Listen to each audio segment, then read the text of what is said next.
dostal teda príležitosť. Liam Pekararo, ide defenzívo, prihrávka pred bránou a gól, ktorý strieľa Renford.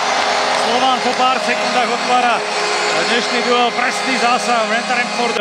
Prečíslenie a Mikuš opäť zakončuje. Nepresná strela, ale Mikuš si puk dokorčuloval.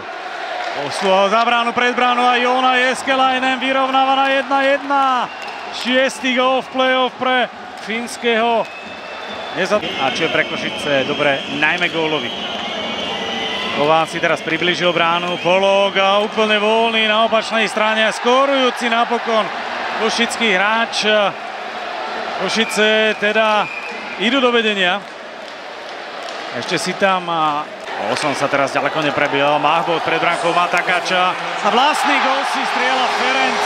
Samson Mahbod bude autorom vyrovnávajúceho gólu na 2-2. Smolný moment pre Jakuba Ferenca, ktorý využíva svoje mohutné telo.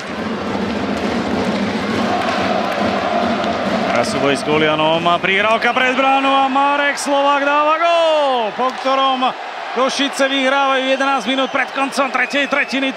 Po ňom Takáč.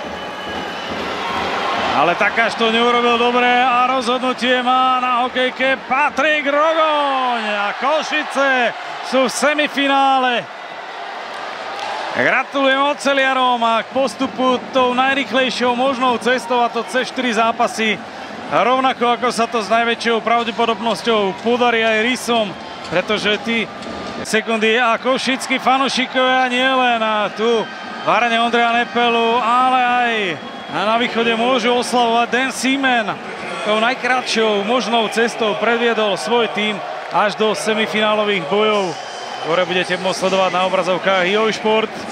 V každom prípade sledovali sme sériu, v ktorej favorit zdolal, nechcem povedať outsidera, ale tabulkovo nižšie postavené mužstvo po základnej časti a Košičania postupujú cez bratislavský Slovan sebavedomými výkonmi a zase